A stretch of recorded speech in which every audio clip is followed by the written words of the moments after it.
Bharatiya Janata party के सिद्धांत के अनुसार हमने एक व्यक्ति एक पद मानते हुए राजस्व मंत्री के पद से इस्तीफा दिया है। आज मैं एक व्यक्ति एक पद सिद्धांत के आलोक में अपना इस्तीफा माननीय मुख्यमंत्री महोदय को मैंने अभी बिहार में मंत्रिमंडल विस्तार होने जा रहा है। बता दें आपको कि बिहार सरकार के मंत्री दिलीप जायसवाल ने इस्तीफा दे दिया है। भारतीय जनता पार्टी के संविधान के अनुसार एक पद पर कोई एक ही व्यक्ति रह सकता है, लेकिन दिलीप जायसवाल प्रदेश अध्यक्ष के पद पर भी थे और मंत्री के पद पर भी थे। इस वजह से मंत्री पद से इस्तीफा दिया है दिलीप जायसवाल ने।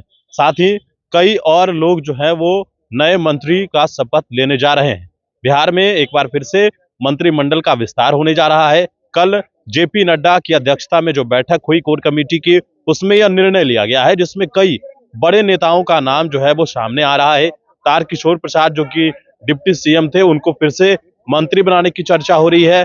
साथ ही साथ जो जीवेश मिश्रा है, तो उनको लेकर भी नाम सामने आ रहा है। बता दें आपको कि मंटू पटेल जो कि कुर्मी समाज से आते हैं, उनको लेकर भी जो है वो चर्चा हो रही है। साथ ही जिस प्रकार से जेडीयू कोटे की अगर चर्चा की जाए तो जेडीयू कोटे में फिलहाल इस तरह की कोई बात अभी है नहीं कि कौन वहां से किसको हटाया जाएगा, किसको बनाया जाएगा, या फिर जेडीयू कोटे का जो कहा जाए कि वो फुल है, वहां पर से फिलहाल अभी अदला बदली की सूचना नहीं है। लेकिन यह कहा जा रहा है कि भारतीय जनता पार्टी कोटे में बड़ा बदलाव, बड़ा उलटफेर होने जा रहा है। एक बार फिर से कई मंत्री जो है, एक मंत्री का नाम दिलीप जायसवाल जिन्होंने इस्तीफा दे भी दिया है और उन्होंने राज्यपाल से मुलाकात भी की। मुलाकात करने के बाद जब बाहर निकले तो उन्होंने मीडिया से बातचीत भी की, वो बयान भी आपको सुनवाएंगे। लेकिन जिस तरीके से फिलहाल एक अन्य मार्ग में पहुंचे थे सम्राट चौधरी, लगभग 20 मिनट तक सीएम नीतीश से मुलाकात हुई। मुलाकात के बाद वो सीधे अपने आवास, सरकारी आवास 5 देश रत्न मार्ग पहुंचे हैं। यहाँ पर कई और नेता जो हैं वो मौजूद हैं। यह फैसला कल देर शाम ही हो गया था कि कौन मंत्री बनेगा और किसको मंत्री पद की शपथ दिलाई जानी चाहिए और कौन कैबिनेट से हटेगा। जेडीयू कोटे की चर्चा भी खूब तेज है। जेडीयू कोटे में से किसी भी मंत्री का नाम सामने नहीं आ रहा है कि उनको हटाया जाएगा या उनको बनाया जाएगा, लेकिन जेडीयू कोटे का यह बताया जा रहा है कि सीट फुल है और नीतीश कुमार कोई उलटफेर करने वाले हैं नहीं उस कैबिनेट में। लेकिन भारतीय जनता पार्टी का जो अपना डिसीजन है, भारतीय जनता पार्टी ने डिसीजन लिया है कि एक बार फिर से भारतीय जनता पार्टी के कोटे के जो नेता हैं, जो वरिष्ठ नेता हैं, साथ ही विधानसभा के चुनाव भी नजदीक है, तो समीकरण का ख्याल रखते हुए एक बार फिर से जो है मंत्रिमंडल का विस्तार किया जाए, ताकि आने वाले वक्त में जो भी लोग चुनाव प्रचार में जाएं तो एक अलग मैसेज जाए। इसकी तैयारी भारतीय जनता पार्टी कर रही है।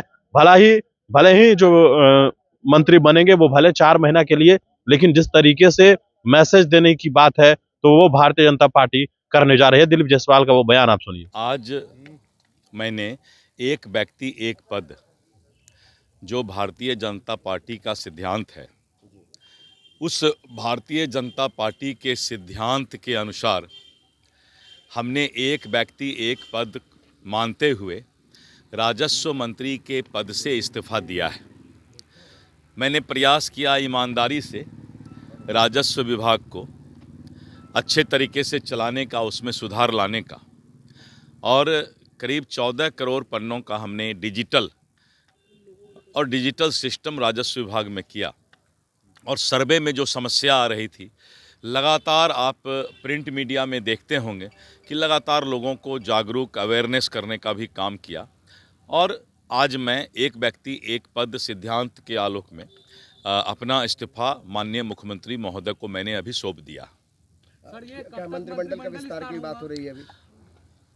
ये तो माननीय मुख्यमंत्री महोदय का विशेषाधिकार है, और जैसे कुछ वैसा होगा तो आप लोग को तुरंत सूचना दिया जाएगा। कितने नए लोगों को सर शामिल किया जाएगा? नहीं, अभी मैंने कहा कि ये प्रदेश अध्यक्ष है तो आपको भी कुछ, मैंने कहा कि निश्चित रूप से प्रदेश अध्यक्ष की जिम्मेवारी तो मेरी होती है, माननीय मुख्यमंत्री महोदय का विशेषाधिकार है। जब ये वहाँ से सूचना मिलेगा तब हम लोग उस पर आपको सारी बातें बताएंगे। आजकल में सर ये बातें चल रही की संभावना है कि कुछ भी संभव हो सकता है। अभी अब मैं इस पर कुछ नहीं बोल सकता हूं, इसलिए कि ये माननीय मुख्यमंत्री महोदय का विशेषाधिकार। सर, एक विशेष जरूरत बन जाती है क्योंकि राज्य में सर्वे हो रहा है, जमीन और विभाग मंत्री विहीन हो गया है, तो सर सर चुनावी साल है, उसको हाँ। लेकर क्या लगता है? सर्वे भी एक बहुत महत्वपूर्ण है क्योंकि पहली बार इतना हिम्मत नहीं आएंगे। मैंने जैसे इस्तीफा दिया तो ये विभाग माननीय मुख्यमंत्री महोदय के पास चला गया और जैसे कोई मंत्री बनेंगे तो फिर उनको विभाग दिया जाएगा।